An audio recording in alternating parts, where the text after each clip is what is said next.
छात्रों, आप सबको मेरा नमस्कार। ಹಿಂದಿ ಪಾಠಶಾಲಾ में आप सबका स्वागत है। ವಿದ್ಯಾರ್ಥಿಗಳೇ, ಎಸ್ಎಸ್ಎಲ್ಸಿ ವಿದ್ಯಾರ್ಥಿಗಳಾಗಿ ಮಾಡಿರುವ ಈ ವಿಡಿಯೋದಲ್ಲಿ ನಿಮ್ಮ ಪಾಠ್ಯಕ್ರಮದಲ್ಲಿ ನಿಮ್ಮ ಪಠ್ಯ ಪುಸ್ತಕದಲ್ಲಿರುವ ಒಂದು ಪದ್ಯದ ಬಗ್ಗೆ ನಾನು ಇವತ್ತು ಹೇಳೋದಕ್ಕೆ ಇಷ್ಟಪಡ್ತಿದ್ದೀನಿ. ಪದ್ಯದ ಹೆಸರು ಏನು ಅಂದ್ರೆ ಅಭಿನವ ಮನುಷ್ಯ. ಅಭಿನವ ಅಂದ್ರೆ ಆಧುನಿಕ. ಆಧುನಿಕ ಮನುಷ್ಯನ ಬಗ್ಗೆ ಇಲ್ಲಿ ಕವಿ ರಾಮಧಾರಿ ಸಿಂಹ ದಿನಕರ್ ಒಂದು ಪದ್ಯವನ್ನು ಬರೆದಿದ್ದಾರೆ. ಆ ಅಭಿನವ ಮನುಷ್ಯ ಹೇಗಿದ್ದಾನೆ, ಯಾವ ಯಾವ ಗುಣಗಳಿದೆ, ಯಾವುದರಿಂದಾಗಿ ಅವನು ಅಭಿನವ ಮನುಷ್ಯ ಅಂತ ಕರೆಸ್ಕೊಳ್ತಾ ಇದ್ದಾನೆ, ಅದ್ರ ಬಗ್ಗೆ ಎಲ್ಲ ಹೇಳ್ತಾರೆ. ಕವಿತಾ ಕಾ ನಾಮ್ ಹೇ अभिनव मनुष्य, कवि है रामधारी सिंह दिनकर। ये आधुनिक काल के एक प्रसिद्ध कवि है। अब हम कविता का विवरण देखेंगे। अगर आपने अभी तक इस चैनल को सब्सक्राइब नहीं किया है तो आप अभी सब्सक्राइब कर लीजिए और अपने बेल आइकॉन को भी प्रेस कर लीजिए ताकि आपको नोटिफिकेशंस लगातार मिलते रहे। ಚಾನಲ್ನ ಹೆಸರು ಏನಿರುತ್ತೆ, ರಾಮಕೃಷ್ಣ KS ಅಂತ ನೀವು ಹಾಕಿದ್ರೆ ಸಾಕು. ಯೂಟ್ಯೂಬ್ ಅಲ್ಲಿ ನಿಮಗೆ ಎಲ್ಲ ನಾನು ಮಾಡಿರೋ ವಿಡಿಯೋಗಳು ಎಲ್ಲ ನಿಮಗೆ ಸಿಗುತ್ತೆ. ನೀವು ಹಿಂದಿಯನ್ನ ಸುಲಭವಾಗಿ ಕಲಿಬಹುದು. ಈಗ ನೋಡೋಣ ಪದ್ಯ ಭಾಗವನ್ನ. ಅಭಿನವ್ ಮನುಷ್ಯ कविता का शीर्षक है, कवि है रामधारी सिंह दिनकर जी। आज की दुनिया विचित्र नवीन, पहली पंक्ति में वे बताते हैं आज की दुनिया बड़ी विचित्र दुनिया बन गई है। नवीन दुनिया, एक नई दुनिया बन गई है। ಬಹಳ ವಿಚಿತ್ರವಾಗಿದೆ ಈಗಿನ ಪ್ರಪಂಚ. ಈ ಪ್ರಪಂಚ ಹಾಗೆ ಹೊಸತನ ಕಾಣ್ತಾ ಇದೆ. ಬಹಳಷ್ಟು ಬದಲಾವಣೆಗಳು, ಒಂದು ಆಧುನಿಕತೆ ಕಾಣಿಸ್ತಾ ಇದೆ. ನವೀನತಾ ಹೇ, ಆಧುನಿಕತಾ ಹೇ. आज की दुनिया में क्या है, एक वैचित्र है, एक नवीनता है, आधुनिकता है। प्रकृति पर सर्वत्र है विजयी पुरुष आसीन। अब प्रकृति पर सर्वत्र हर जगह विजयी पुरुष, पुरुष ने, इसका मतलब है आदमी ने या व्यक्ति ने ಪ್ರಕೃತಿ ಪರ್ ವಿಜಯ್ ಪ್ರಾಪ್ತ ಕರ್ಲಿ ಹೇ. ಆಸೀನ್ ಅಂದ್ರೇನು, ಅದರಲ್ಲಿ ಕುಳಿತಿದ್ದಾನೆ ಅಂದ್ರೆ ಅರ್ಥವೇನು, ಪ್ರಕೃತಿಯ ಮೇಲೆ ಸವಾರಿ ಮಾಡ್ತಾ ಇದ್ದಾನೆ ಅಂದ್ರೆ ಪ್ರಕೃತಿಯನ್ನ ತನ್ನ ವಶಕ್ಕೆ ಪಡೆದ್ಬಿಟ್ಟಿದ್ದಾನೆ. ಆಜ್ ಮನುಷ್ಯ प्रकृति पर अपना अधिकार जमा कर चुका है। आज मनुष्य प्रकृति पर अपना अधिकार जमा कर चुका है ಅಂದ್ರೆ ಪ್ರಕೃತಿಯನ್ನ ಗೆದ್ದಿದ್ದಾನೆ. है बंधे नर के करों में आज, नर, नर ಅಂದ್ರೆ मनुष्य, मनुज के करों में, कर ಅಂದ್ರೆ हाथ, हाथों में ಬಂಧ ಗಯೇ ಹೇ ಅಂದ್ರೆ ಕಟ್ಟಲ್ಪಟ್ಟಿದೆ, ಬಂಧನದಲ್ಲಿದೆ, ಮನುಷ್ಯನ ನಿಯಂತ್ರಣದಲ್ಲಿ. ಇಲ್ಲಿ ಮನುಷ್ಯನಿಂದ ಕಟ್ಟಲ್ಪಟ್ಟಿದೆ ಅಂದ್ರೆ ಅರ್ಥ ಏನು, ಮನುಷ್ಯನ ನಿಯಂತ್ರಣದಲ್ಲಿದೆ. ಯಾವ್ದ್ಯಾವ್ದಿದೆ, वारी, वारी का मतलब है पानी या जल। समानार्थक शब्द भी पूछते हैं। पानी उसके नियंत्रण में है, विद्युत इलेक्ट्रिसिटी, और भाप, भाप का मतलब है यहाँ ಆವಿ ಅನ್ನೋದನ್ನ ಹೇಳ್ಬಹುದು. ಅಂದ್ರೆ ಇಲ್ಲಿ ಗಾಳಿ ಇರಬಹುದು, ನೀರ್ ಇರಬಹುದು, ಎಲ್ಲವೂ ಈಗ ಯಾರ ಕಂಟ್ರೋಲ್ ಇದೆ, मनुष्य के नियंत्रण में है। मनुष्य सब कुछ नियंत्रित कर सकता है। वह पानी को अपने नियंत्रण में रख सकता है, विद्युत को भी और भाप को भी अपने नियंत्रण में रख रहा है, रख चुका है। ಅಂದ್ರೆ ಎಲ್ಲವೂ ಈಗ ಮನುಷ್ಯನ ಕಂಟ್ರೋಲ್ ಅಲ್ಲಿ ಇದೆ. हुक्म पर चढ़ता उतरता है पवन का ताप, अब पूरे वातावरण को वह नियंत्रित कर सकता है। हुक्म पर, अगर मनुष्य आदेश देता है तो पवन का ताप भी, ಅಂದ್ರೆ ಏನು, ಗಾಳಿಯ ಬಿಸಿ ಇರಬಹುದು, ಹೆಚ್ಚು ಬೇಕಂದ್ರೆ ಹೆಚ್ಚು ಮಾಡಬಹುದು, ಕಡಿಮೆ ಬೇಕು ಅಂದ್ರೆ ಕಡಿಮೆ ಮಾಡಬಹುದು. ಯಾವ ರೀತಿ, ಮನೆಯಲ್ಲಿ ನೀವು ಮನೆಯ ವಾತಾವರಣದಲ್ಲಿರೋ ಏನು ತಾಪಮಾನ ಇದೆ ಅದು ಕಡಿಮೆ ಆಗಿ ಹೋಗುತ್ತೆ. ನಿಮ್ಗೆ ಹೆಚ್ಚು ವಾತಾವರಣ ಬೇಕು, ಚಳಿ ಪ್ರದೇಶ ಅಂದ್ರೆ ಏನ್ ಮಾಡ್ಬೇಕು, ಹೀಟರ್ ಆನ್ ಮಾಡಿದ್ರೆ ಸಾಕು, वहां का वातावरण, वहां का जो ताप है वह बढ़ जाता है। ಅಂದ್ರೆ ಇಲ್ಲಿ ಚಳಿಯನ್ನು ಹೆಚ್ಚು ಮಾಡ್ತಾನೆ, ಕಡಿಮೆ ಮಾಡಬಹುದು, ಹೆಚ್ಚು ಮಾಡಬಹುದು. ಹಾಗೆ ಸೆಕೆ ಇದ್ರೆ ಅದನ್ನು ಹೆಚ್ಚು ಕಡಿಮೆ ಮಾಡೋ ಶಕ್ತಿ ಯಾರಲ್ಲಿದೆ, ಮನುಷ್ಯ ಮೇ ಹೇ। ಮನುಷ್ಯ ಕೆ ಆದೇಶ ಪರ್ ಯಹಾ ಪವನ್ ಕಾ ತಾಪ್, ತಾಪ್ ಗಾಳಿಯ ತಾಪಮಾನ ಏನಾಗಿದೆ, ಹೆಚ್ಚು ಕಡಿಮೆ ಆಗ್ತಾ ಇದೆ. ಉತ್ತनी शक्ति, उतना सामर्थ्य अब मनुष्य में है। आधुनिक मनुष्य, अभिनव मनुष्य में इतनी शक्ति है कि वह पवन के ताप को अपने नियंत्रण में रख सकता है, उससे चढ़ा सकता है या उससे कम कर सकता है। है नहीं बाकी कहीं व्यवधान, अब उसके सामने कोई कहीं भी ಎಲ್ಲಿಯೂ कहीं ಅಂದ್ರೆ ಎನಿವೇರ್ ವ್ಯವಧಾನ್ रुकावट ಅಂದ್ರೆ ಅಡಚಣೆಯನ್ನು ಮಾತೇ ಇಲ್ಲ. है नहीं बाकी कहीं व्यवधान, उसे कोई व्यवधान नहीं है. व्यवधान का मतलब क्या है? कोई अड़चन नहीं है, कोई रुकावट नहीं है, कोई बाधा नहीं है. ಅವನ ಮುಂದೆ ಈಗ ಯಾವುದು ಅಡಚಣೆ ಇಲ್ವೇ ಇಲ್ಲ. ಯಾಕೆ? क्यों कवि इस प्रकार कहते हैं? क्योंकि वह लांघ सकता, नर नर आदमी जो है, अभिनव मनुष्य जो है, वह लांघ सकता है. लांघना ಅಂದ್ರೆ ಪಾರು ಮಾಡೋದು ಅಂದ್ರೆ ಈಚೆಯಿಂದ ಆಚೆಗೆ ಹೋಗೋದು ಅಂದ್ರೆ ಜಂಪ್ ಮಾಡೋದು ಅನ್ನೋ ಅರ್ಥ. ಏನೇನನ್ನ ದಾಟಬಹುದು, ದಾಟಬಲ್ಲ ಇವನು? ಸರಿತಾ. ಸರಿತ ಅಂದ್ರೆ ಸರಿತಾ. ಸರಿತಾ का मतलब है नदी. गिरी अंदर पर्वत. सिंधु, सिंधु का मतलब सागर. वह नदियों को लांघ सकता है, गिरियों को, पर्वतों को लांघ सकता है, सिंधु सागरों को भी लांघ सकता है. ನದಿ ಪರ್ವತಗಳನ್ನ ಸಾಗರವನ್ನೇ ದಾಟಿ ಅವನು ಬೇರೆ ಬೇರೆ ದೇಶಗಳಿಗೆ ಹೋಗ್ತಾ ಇದ್ದಾನೆ ಅಂದ್ರೇನು? मनुष्य में, अभिनव मनुष्य में उतनी शक्ति आ गई है, वह हर सरिता को भी यानी नदी को लांघ सकता है, पर्वत को भी लांघ सकता है, सिंधु को भी, सिंधु का मतलब है सागर, समुद्र को भी एक समान लांघ सकता है. जब वो ऊपर उड़ता है उसके सामने सभी एक हो जाते हैं. ಅವನಿಗೆ ಅಯ್ಯೋ ನದಿ ಇದೆ, ಇಲ್ಲಿ ಪರ್ವತ ಇದೆ, ಹೇಗೆ ದಾಟಿ ಹೋಗೋದು, ಸಮುದ್ರ ಇದೆ ಅನ್ನೋ ಯಾವ ಮಾತು ಬರೋದಿಲ್ಲ.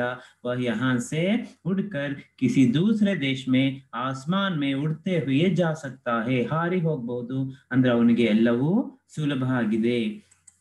यह अभिनव मनुष्य की शक्ति है. यह मनुज, यह मानव जिसका गगन में जा रहा है यान, सिर्फ ना कि यह उड़ सकता है, यह गगन में भी जा सकता है, आसमान में जा सकता है. आकाशदल्ली अंतरिक्षदल्ली ಇವನು ಹೋಗಬಹುದು, अपना यान भेज सकता है, खुद भी उसमें जा सकता है. आजकल आप सुन रहे हैं ना, चंद्रयान, मंगलयान ಅಂದ್ರೆ ಮಂಗಳದ ಮೇಲೆ ಹೋಗೋ ಶಕ್ತಿ ಬರ್ತಾ ಇದೆ. ಹಾಗೆ चंद्रन मेले होगी बंदाಗಿದೆ. तो दूसरे ग्रहों पर भी अब यान जाने लगा है. ಅಂದ್ರೆ ಬೇರೆ ಬೇರೆ ಗ್ರಹಗಳಿಗೂ ಈಗ ಮನುಷ್ಯ ಹೋಗುವಷ್ಟು ಶಕ್ತಿ, उतना सामर्थ्य अब आधुनिक या अभिनव मनुष्य में आ गया है, उतनी शक्ति आ गई है. कांपते जिसके करों को देख परमाणु, परमाणु का उपयोग वह इतना कर रहा है कि वे परमाणु भी इसके हाथों को देखकर ಕಾಂಪನೆ ಲಗೆ ಹೇ. ಆ ಪರಮಾಣುಗಳು ಹೆದರ್ತಾ ಇದೆಯಂತೆ ಇವನ ಕೈಗೆ ನಾವು ಸಿಕ್ಕಿದ್ರೆ. ಕರ್ ಅಂದ್ರೆ ಕೈ. ಇವನ ಕೈಗೆ, ಈ ಮನುಷ್ಯನ ಅಭಿನವ ಮನುಷ್ಯ ಇದಾನಲ್ಲ, ಇವನ ಕೈಗೆ ನಾವು ಸಿಕ್ಕಿದ್ರೆ ನಮ್ಮನ್ನ ಯಾವ ರೀತಿ ಇವನು ಉಪಯೋಗಿಸ್ಕೊಳ್ತಾನೆ. ಯಾಕಂದ್ರೆ ನಿಮ್ಗೆ ಗೊತ್ತಿದೆ ಪರಮಾಣು ಬಾಂಬ್ಗಳನ್ನೆಲ್ಲ ಮಾಡಿದ್ದು, ಅಟಾಮಿಕ್ ಬಾಂಬ್ಸ್ ಎಲ್ಲ ನಿಮ್ಗೆ ಗೊತ್ತಿದೆ. ಜಪಾನಲ್ಲಿ ಯಾವ ರೀತಿನಲ್ಲಿ ಹಿರೋಶಿಮಾ ಮತ್ತೆ ನಾಗಸಾಕಿ ಮೇಲೆ ಬಾಂಬ್ ಹಾಕಿದ್ದು, ಅಂದ್ರೆ ಪರಮಾಣುವಿನ ಉಪಯೋಗವನ್ನು ಯಾವ ರೀತಿ ಮಾಡ್ಕೊಳ್ತಾ ಇದ್ದಾನೆ. ವಸೆ ದೇಖಕರ್ ಖುದ್ ಪರಮಾಣು ಭೀ ಡರ್ನೆ ಲಗಾ ಹೇ.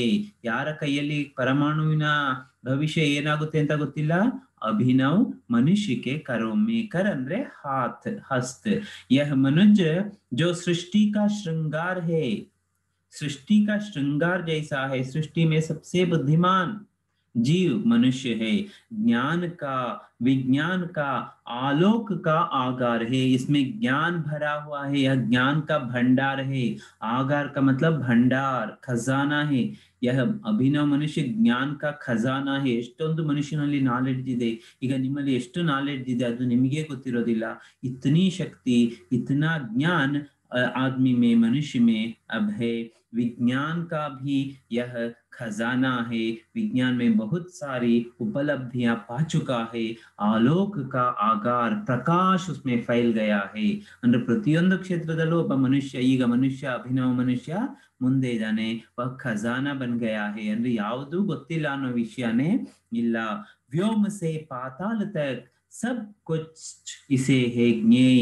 ವ್ಯೋಮ से ಅಂದ್ರೆ ಆಕಾಶದಿಂದ ಹಿಡಿದು ಪಾತಾಳದವರೆಗೂ, ವ್ಯೋಮ ಆಕಾಶದಿಂದ ಹಿಡಿದು ಪಾತಾಳ್ ತಕ್, ಪಾತಾಳದವರೆಗೂ, ಸಬ್ ಕುಚ್ ಇಸೆ ಹೈ ಜ್ಞೇಯ. ಸಬ್ ಕುಚ್ ಎಲ್ಲವೂ ಇವನಿಗೆ ಗೊತ್ತಿದೆ. ಜ್ಞೇ ಅಂದ್ರೆ ಗೊತ್ತು, ಅಜ್ಞೇಯ ಅಂದ್ರೆ ಗೊತ್ತಿಲ್ಲ ಅಂತ. ಅಂದ್ರೆ ಇವನಿಗೆ ಆಕಾಶದಲ್ಲಿ ಇರೋ ನಕ್ಷತ್ರಗಳು, ಯೂನಿವರ್ಸ್ ಬಗ್ಗೆ ಗೊತ್ತು, ಸ್ಟಾರ್ಸ್ ಬಗ್ಗೆ ಗೊತ್ತು, ಎಲ್ಲ ಗೊತ್ತಿದೆ. ಹಾಗೆ ಪಾತಾಳದ ಬಗ್ಗೆ ಗೊತ್ತು, ಸಮುದ್ರದ ಒಳಗಡೆ ಏನಾಗುತ್ತೆ ಅಂತ ಗೊತ್ತು. यह सब कुछ जानने वाला, इस सब की जानकारी रखने वाला अभिनव अभिनव मनुष्य है.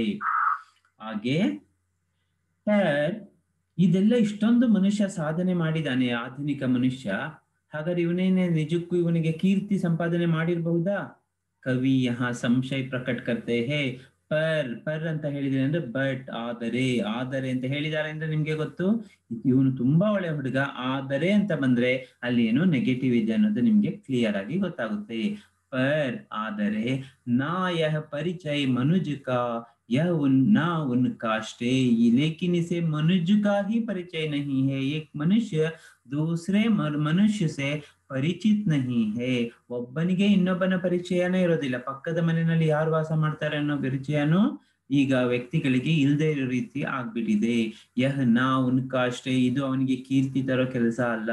इससे उसका श्रेय नहीं बढ़ेगा, उसकी कीर्ति नहीं बढ़ेगी. मनुष्य मनुष्य को ही अपरिचित समझ रहा है. मनुष्य मनुष्य के लिए अब अपरिचित बन गया है. ಒಬ್ಬ ಮನುಷ್ಯ ಮತ್ತೊಬ್ಬ ವ್ಯಕ್ತಿ, ಒಬ್ಬ ಪರ್ಸನ್ ಇನ್ನೊಬ್ಬ ಪರ್ಸನ್ಗೆ ಏನಾಗಿದ್ದಾನೆ? ಅಪರಿಚಿತ ಆಗಿದ್ದಾನೆ, ಪರಿಚಯವೇ ಇಲ್ಲ ಅನ್ನೋ ರೀತಿನಲ್ಲಿ ಜೀವಿಸ್ತಾ ಇದ್ದಾರೆ. श्रेय उसका बुद्धि पर, चैतन्य हृदय की जीत. अगर उसे श्रेय चाहिए तो बुद्धि पर विजय प्राप्त करनी है. किसके विजय? चैतन्य हृदय की जीत. हृदय पहले, उसके बाद बुद्धि. पहले जो कुछ भी हमने कहा, कवि ने कहा है, वो बुद्धि की जीत है, लेकिन हृदय की जीत होनी चाहिए. और हृदय ಗೆಲ್ಲಬೇಕು. ಬುದ್ಧಿಗಿಂತ ಹೆಚ್ಚು ಪವರ್ಫುಲ್ ಯಾವ್ದಿರ್ಬೇಕು? ಹೃದಯ ಹೋನಾ ಚಾಹಿಯೇ. ಆ ಚೈತನ್ಯ ಹೃದಯ ಬುದ್ಧಿಯನ್ನು ಗೆದ್ರೆ ಅವಾಗ ಮನುಷ್ಯನನ್ನ ಅರ್ಥ ಮಾಡ್ಕೊಂಡಿದ್ದಾನೆ, ಪ್ರೀತಿಸ್ತಾ ಇದ್ದಾನೆ ಅಂತ ಆಗುತ್ತೆ. ಇಲ್ಲ ಅಂದ್ರೆ ಬುದ್ಧಿ ಹೃದಯವನ್ನ ಪೂರ್ತಿಯಾಗಿ ನುಂಗಿ ಹಾಕಿಬಿಡುತ್ತೆ. सिर्फ बुद्धि से जो भी काम करते हैं वे हृदय को नहीं समझ सकते. श्रेय मानव की असीमित, मानवों से प्रीत. अगर श्रेय प्राप्त करना है, कीर्ति पानी है, तो मानव को क्या करना है?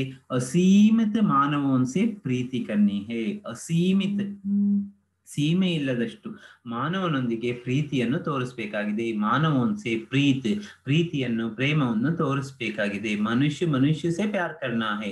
ನೋಡಿ, ಈಗ ಆಧುನಿಕ ಕಾಲದ ದೊಡ್ಡ ಸಮಸ್ಯೆ ಏನಂದ್ರೆ ಪ್ರೀತಿಯ ಕೊರತೆ ಆಗ್ಬಿಟ್ಟಿದೆ. ಮನುಷ್ಯ ಕೋ ಪ್ಯಾರ್ ನಹಿ ಕರ್ತಾ, ಸಂಶಯ ಕಿ ದೃಷ್ಟಿ ಸೆ, ईर्ष्या की दृष्टि से देखता है. कवि यही बताना चाहते हैं कि मनुष्य को प्यार करना है. ಮನುಷ್ಯನನ್ನ ಏನ್ ಮಾಡ್ಬೇಕು? ಪ್ರೀತಿಸಬೇಕಾಗಿದೆ. ಏಕ ನರ್ ಸೆ ದೂಸರೆ ಕೆ ಬೀಚ್ ಕಾ ವ್ಯವಧಾನ್. ಏಕ ನರ್ ಸೆ, ಒಬ್ಬ ಮನುಷ್ಯನಿಂದ, ದೂಸರೆ ಕೆ ಬೀಚ್ ಕಾ ವ್ಯವಧಾನ್, ಇನ್ನೊಬ್ಬ ಮನುಷ್ಯನ ನಡುವಿನ ಆ ವ್ಯವಧಾನ್ ಅಂದ್ರೆ ದೂರಿ, ಡಿಸ್ಟೆನ್ಸ್ ಏನಿದೆ, ಅದು ಗೋಡೆ ಏನಿದೆ, ಅದು ಹೋಗ್ಬೇಕಾಗಿದೆ. ತೋಡದೆ ಉಸ್ ವ್ಯವಧಾನ್ ಕೋ, ಉಸ್ जो दीवार है ना बीच में अलग करने की, ನಿಮ್ಮನ್ನು ಬೇರೆ ಮಾಡುವ, ಒಬ್ಬ ಮನುಷ್ಯ ಇನ್ನೊಬ್ಬ ಮನುಷ್ಯನನ್ನ ಬೇರೆ ಮಾಡುವ ಏನು ಒಂದು ರುಕಾವಟ್ಟಿದೆ, ಅದನ್ನ ನೀವು ತೋಡದ ಅಂದ್ರೆ ಒಡೆದು ಹಾಕ್ಬಿಡಿ. ಜೋ ಬಸ್ ವಹಿ ಜ್ಞಾನಿ. ಯಾರು ಈ ಕೆಲಸ ಮಾಡ್ತಾರೋ, ಮನುಷ್ಯನ ನಡುವೆ ಇರುವ ಅಂತರವನ್ನ ಒಡೆದು ಹಾಕ್ತಾರೋ, ದೂರ ಮಾಡ್ತಾರೋ, ಜೋ ಬಸ್ ಅಷ್ಟೇ ಸಾಕು. ಕವಿ ಬೋಲ್ತೆ ಹೈ ರಾಮಧಾರಿ ಸಿಂಹ ದಿನಕರ್, ಬಸ್ वही ज्ञानी है. मैं कहता हूँ वही ज्ञानी है, वही विद्वान है, और मानव भी वही. ನೋಡಿ, ಯಾರು ನಿಜವಾಗಿ ಮನುಷ್ಯನ ನಡುವೆ ಇರುವ ಅಂತರವನ್ನು, ದೂರವನ್ನು ಕಡಿಮೆ ಮಾಡ್ತಾರೆ, ಅವನೇ ನಿಜವಾದ ಜ್ಞಾನಿ, ಅವನೇ ನಿಜವಾದ ವಿದ್ವಾಂಸ. ಅವ್ರ ಮಾನವ್ ಭಿ ವಹಿ, ಅವನೇ ನಿಜವಾದ ಮನುಷ್ಯ. ನೋಡಿ, ಮೊದಲು ನಾವು ಮನುಷ್ಯರಾಗ್ಬೇಕು, ನಾವು ಯಂತ್ರಗಳು ಆಗ್ಬಾರ್ದು. ಸೊ ಮನುಷ್ಯನನ್ನ ಅರ್ಥ ಮಾಡ್ಕೋಬೇಕು ಅಂತ ಈ ಪದ್ಯದಲ್ಲಿ ಕವಿ ರಾಮಧಾರಿ ಸಿಂಹ ದಿನಕರ್ जी हमें समझा रहे हैं. हम इतनी साधना कर चुके हैं, फिर भी मनुष्य को नहीं समझ पा रहा है. यही कवि के मन का दुख है. ಈಗ ನಿಮ್ಗೆ ಪದ್ಯ ಇದು ಕ್ಲಿಯರ್ ಆಗಿ ಅರ್ಥ ಆಗಿದೆ ಅಂತ ಅನ್ಕೊಂಡಿದ್ದೀನಿ. ಮತ್ತೊಮ್ಮೆ ಕೇಳಿ, ಮತ್ತೆ ಈಗ ಮುಂದೆ ನೋಡೋಣ. एक अंक के प्रश्न कौन कौन से है? एक अंक के प्रश्न मतलब एक वाक्य में उत्तर लिखने के लिए आपको कुछ प्रश्न पूछते हैं. एक अंक उसके लिए निर्धारित है. आज की दुनिया कैसी है? आज की दुनिया कैसी है, आप उसका उत्तर बता सकते हैं, क्योंकि पद्य की कविता की पहली पंक्ति में ही आपको इसका उत्तर मिलता है। आज की दुनिया विचित्र है और नवीन है। नवीन ಅಂದ್ರೆ नया, विचित्र है। विचित्र ಇದನ್ನ ಅರ್ಥ ಮಾಡ್ಕೊಳ್ಳೋದಕ್ಕೆ ಸಾಧ್ಯ ಇಲ್ಲ। आज की दुनिया विचित्र है और नवीन है।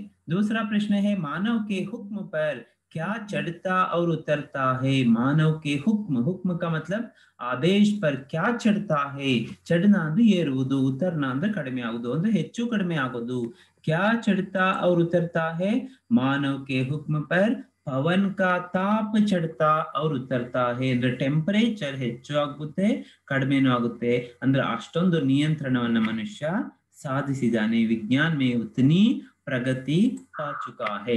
अगला शब्द, अगला प्रश्न क्या है, परमाणु किसे देखकर कांपते हैं। परमाणुಗಳು ಯಾರನ್ನ ನೋಡಿ ಹೆದರುತ್ತಾ ಇದೆ, ಯಾರ ಕೈ ಸೇರೋದಕ್ಕೆ ಹೆದರಿಕೆ ಆಗ್ತಾ ಇದೆ ಅದಕ್ಕೆ। मानव के करों को देखकर परमाणु कांपते हैं। कांपना ಅಂದ್ರೆ ನಡುಗುವುದು, ಶಿವರಿಂಗ್। किसके करों को देखकर, मनुष्य के करों को देखकर। कर ಅಂದ್ರೆ ಇಲ್ಲಿ हाथ, ಮನುಷ್ಯನ ಕೈಗೆ ಸೇರಿದ ನನ್ನನ್ನು ಯಾವ ರೀತಿ ಅವರು ಉಪಯೋಗಿಸ್ಕೊಳ್ತಾರೆ ಅಂತ ಗೊತ್ತಿಲ್ಲ ನಿಮ್ಗೆ, ಆಲ್ಫ್ರೆಡ್ ನೋಬೆಲ್ ಬಗ್ಗೆ ಗೊತ್ತಿದೆ। ಸೊ परमाणुವಿನ ಯಾವ ರೀತಿ ಮಿಸ್ಯೂಸ್ ಆಗಬಹುದು, तो इसे देखकर परमाणु भी कांप रहा है।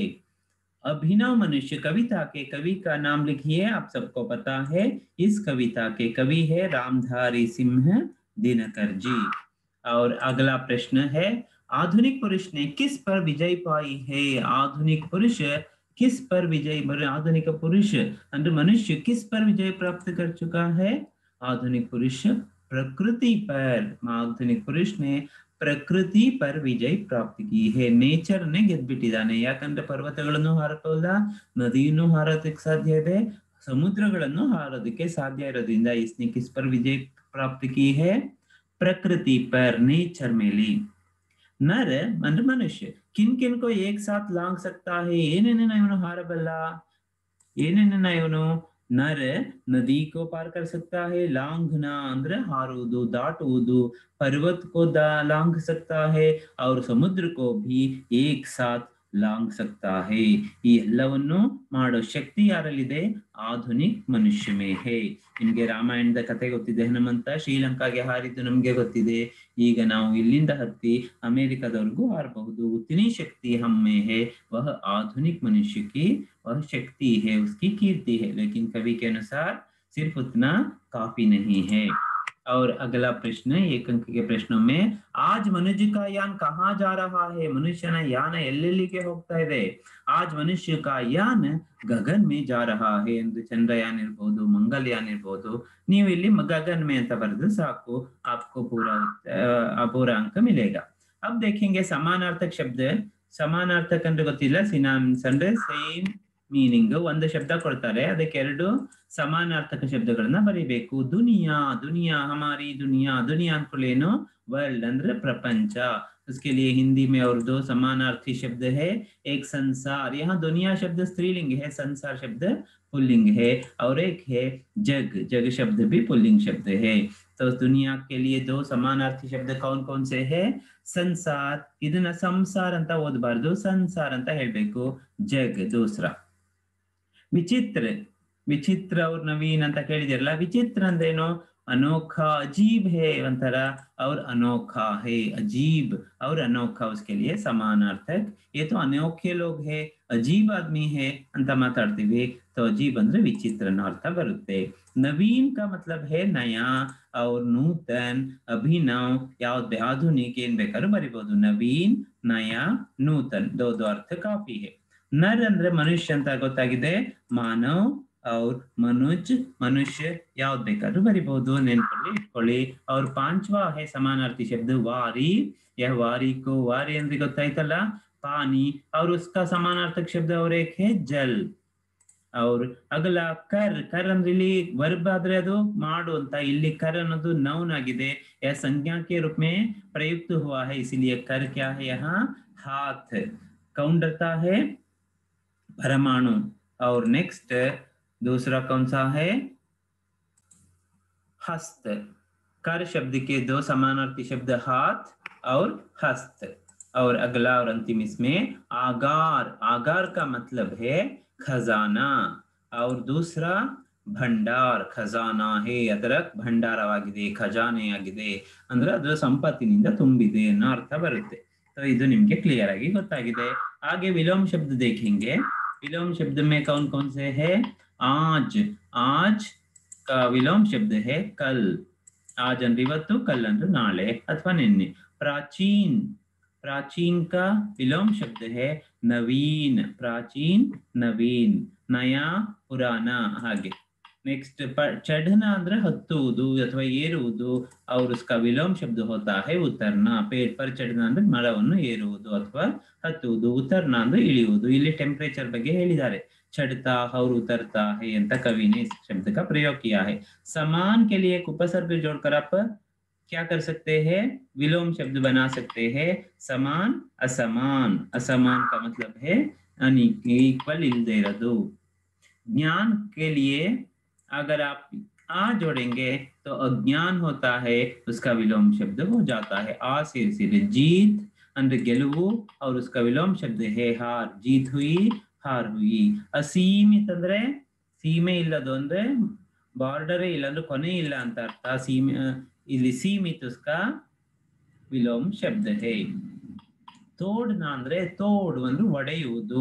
ಒಡೆದಿದ್ದನ್ನ ಸೇರಿಸೋದಕ್ಕೇನು ಜೋಡ್ ಅಂತ ಹೇಳ್ತೀವಿ. ತೋಡ್ನ ಜೋಡ್ನ, तोड़ जोड़. जोड़ ಅಂದ್ರೆ ಸೇರಿಸೋದು, उसका विलोम शब्द है. एक शब्द लिखिए ನೋಡಿ, ಇದು ಫಸ್ಟ್ ಟೈಮ್ ನೀವು ಕೇಳ್ತಾ ಇದ್ದೀರಲ್ವಾ. ಏಕ್ ಶಬ್ದ ಅಂದ್ರೆ ಏನು? ಇಲ್ಲಿ ಒಂದು ಸೆಂಟೆನ್ಸ್ ಇರುತ್ತೆ, ಅದನ್ನ ಒಂದೇ ವರ್ಡ್ ಅಲ್ಲಿ ನೀವು ಅದನ್ನು ಡಿಸ್ಕ್ರೈಬ್ ಮಾಡಬಹುದು. ಅದನ್ನ ನಾವು ಹೇಗೆ ಹೇಳ್ಬಹುದು?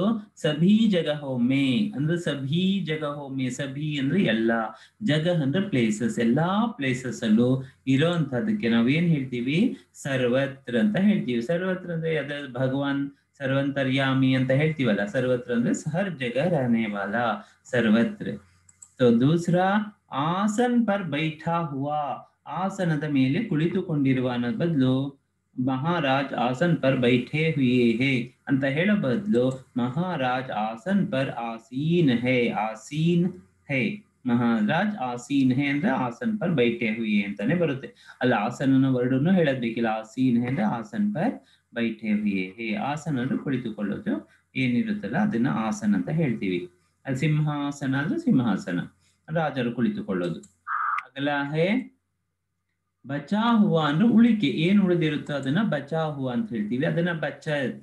ಬಚತ್ ಅಂದ್ರೆ ನಿಮ್ಗೆ ಅದಕ್ಕೆ ನೋಡಿ, ಬಚತ್ ಖಾತಾ ಅಂದ್ರೆ ಸೇವಿಂಗ್ಸ್ ಬ್ಯಾಂಕ್ ಅಕೌಂಟ್ ಅಂತ ಹೇಳ್ತಾರಲ್ಲ, ಬಚತ್ ಉಳಿತಾಯ, बचत. और अगला प्रश्न है मनु की संतान. मनुष्य से, मनु से मानव के संतान कहते हैं, इसलिए मनु की संतान कौन है? मानव है. ಮನುವಿನಿಂದ ಮಾನವ ಅಂತ ಹೇಳ್ತಾರೆ. ಎಲ್ಲರೂ ತಮಾಷೆ ಮಾಡೋದಕ್ಕೆ ಮಂಗನಿಂದ ಮಾನವ ಅಂತ ಹೇಳ್ತಾರೆ. ಇದು ನಾವು ಪುರಾಣ ಕಥೆಗಳಲ್ಲಿ ಮನುವಿಂದ ಮಾನವ, ಆದ್ರೆ ವಿಜ್ಞಾನದ ಪ್ರಕಾರ ನಾವು ಮಂಗನಿಂದ ಮಾನವ ಅಂತ ಹೇಳಿದ್ದಾರೆ. ಅದು ನಿಜಾನೂ ಸಹ. अगला है विशेष ज्ञान. विशेष ज्ञान का मतलब है विज्ञान. विज्ञान का अर्थ क्या है? विशेष ज्ञान प्राप्त करना. ಅದನ್ನ ನೆನಪಿಟ್ಕೋಬಹುದು. इस अधिक विद्या प्राप्त करने वाले को हम क्या बोलेंगे? वह अधिक विद्या प्राप्त है ಅಂತ ಹೇಳೋ ಬದಲು वह वे विद्वान है. विद्वान ಅಂತ ಹೇಳಿದ್ರೆ ಸಾಕು, ವಿದ್ವಾನ್, ಸ್ಕಾಲರ್ ಅನ್ನೋ ಅರ್ಥ. ಸೊ ಅನುರೂಪತಾ ಶಬ್ದ ನೋಡೋಣ. ಅನುರೂಪತಾದಲ್ಲಿ ಏನೇನು ಬರುತ್ತೆ ಅಂದ್ರೆ ಗೊತ್ತಿದೆ ನಿಮ್ಗೆ. ಫಸ್ಟ್ 2 ವರ್ಡ್ಸ್ ಏನಿದೆ ಅದರ ಅದೇ ರೀತಿಯ ಸಮಾನವಾಗಿ ಫೋರ್ತ್ ವರ್ಡ್ ಏನ್ ಬರ್ಬೇಕು ಅನ್ನೋದನ್ನ ನೀವು ನೋಡ್ಬೇಕು. ಥರ್ಡ್ ಗೆ ಫೋರ್ತ್ ಒನ್ ಏನ್ ಬರುತ್ತೆ? ಗಿರಿ ಪಹಾಡ್ ಹೇ. ಗಿರಿ ಅಂದ್ರೆ ಸಮಾನಾರ್ಥ ಕೊಟ್ಟಿದ್ದಾರೆ, ಅಂದ್ರೆ ಪಹಾಡ್ ಅದ್ರದ ಸಮಾನಾರ್ಥ ಕೊಟ್ಟಿದ್ದಾರೆ. ಮೇಲೆ ವಾರಿ का समानार्थक शब्द क्या है? वारी का समानार्थक जल, जल या पानी होता है. नेक्स्ट पवन. पवन ಅಂದ್ರೆ ಗಾಳಿ ಗೊತ್ತಿದೆ, वायु समानार्थक ही दिया है. तो सिंधु, सिंधु को लांघ सकता है. सिंधु का मतलब क्या है? सागर, सागर को लांघ सकता है. और जमीन के लिए आसमान शब्द दिया है. जमीन और आसमान यहाँ विलोम शब्द है, अपोजिट्स. और यहाँ आकाश के लिए आपको लिखना है पाताल. ಈಗ जमीन के ನೀವು आसमान पाताल, जमीन आकाश ಬರೆಯೋ ಹಾಗಿಲ್ಲ. जमीन आसमान, ಆಕಾಶ್ ಪಾತಾಲ್ ಅಂತ ನೀವು ಬರಿಬೇಕಾಗುತ್ತೆ. ಯಾಕಂದ್ರೆ ಯಾವ ಭಾಷೆಯಿಂದ ಆ ಪದಗಳು ಬಂದಿರುತ್ತೆ ಅನ್ನೋದು ಇಂಪಾರ್ಟೆಂಟ್ ಆಗುತ್ತೆ. ನೀವು ಸಂಸ್ಕೃತದಿಂದ ಬಂದಿರೋ ಶಬ್ದಗಳಿಗೆ ಸಂಸ್ಕೃತದ ವಿಲೋಮ ಶಬ್ದನೇ ಬರಿಬೇಕಾಗುತ್ತೆ. ಅಗಲ ನರ್ ಅಂದ್ರೆ ಆದ್ಮಿ ಮನುಷ್ಯ, ನಿಮ್ಗೆ ಗೊತ್ತಿದೆ ಅಂದ್ರೆ ಸಮಾನಾರ್ಥಕ್ಕಿದೆ. ಉರ್ ಕ ಮತ್ಲಬ್ ಹೇ ಹೃದಯ್, ಉರ್ ಅಂದ್ರೆ ಹೃದಯ್. ಸೊ ಈ ರೀತಿಯಾಗಿ ನೀವು ಇದನ್ನೆಲ್ಲ ಕಲ್ತ್ಕೊಳ್ಳಿ, ಅಭ್ಯಾಸ ಮಾಡ್ತಾ ಇರಿ. ನೀವು ನಿಮ್ಮ ಫ್ರೆಂಡ್ಸ್ ಜೊತೆ ಇದನ್ನ ಶೇರ್ ಮಾಡ್ಕೊಳ್ಳಿ, ಚೆನ್ನಾಗಿ ಅಭ್ಯಾಸ ಮಾಡಿ. ನೆಕ್ಸ್ಟ್ ಮತ್ತೊಂದು ವಿಡಿಯೋದಿಂದ ಜೊತೆಗೆ ನಾನು ನಿಮ್ಮ ಮುಂದೆ ಮತ್ತೆ ಬರ್ತೀನಿ. ನಿಮ್ಮೆಲ್ಲರಿಗೂ ನಮಸ್ಕಾರ.